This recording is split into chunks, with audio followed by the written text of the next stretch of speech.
Jyothishmathi group of institutions వార్షికోత్సవ వేడుకలు కరీంనగర్లోని జ్యోతిష్మతి కళాశాలలో ఘనంగా నిర్వహించారు.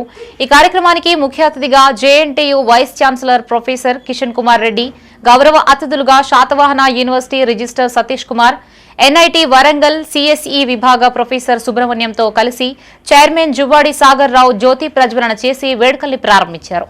విద్యార్థులను కేవలం ఇంజనీర్లు, నిపుణులుగా మాత్రమే కాకుండా బాధ్యతాయుత పౌరులుగా తీర్చిదిద్దడంలో జ్యోతిష్మతి సంస్థ చేస్తున్న కృషి అభినందనీయమని JNTU vice chancellor Kishan Kumar Reddy అన్నారు.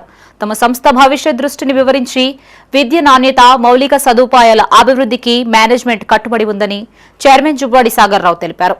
ఉత్తర తెలంగాణ ప్రాంతంలో 9 గోల్డ్ మెడల్ సాధించిన ఏకైక కళాశాలగా జ్యోతిష్మతి నిలిచిందని గుర్తు చేశారు.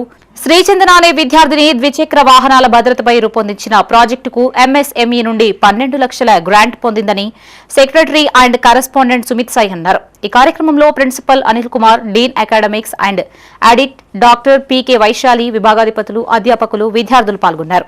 So I congratulate the college on its excellent track record and I urge them to continue the process in spite of the challenging scenario with so many deemed universities, private universities and other entities which are coming in the way, and also with technological changes like AI and so many other changes which are coming out, which are totally changing the world scenario.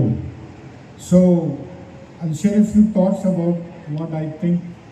ఎంత hard work చేస్తే విద్యార్థులు అంత చక్కని విద్య నేర్చుకొని బయటకు వెళ్తారు అని ఒక మాట చెప్పారు. నాకు ఎన్ని కష్టాలైనా కానీ నేను మీకు ఇబ్బందులు కలిగే కొంచెం స్టాఫ్ను కానీ ఇక వేరే విషయాలలో కానీ కాంప్రమైజ్ కావడం లేదు. మీకు తెలుసు మా కాలేజీల పరిస్థితులు మీకు అన్నీ తెలుసు.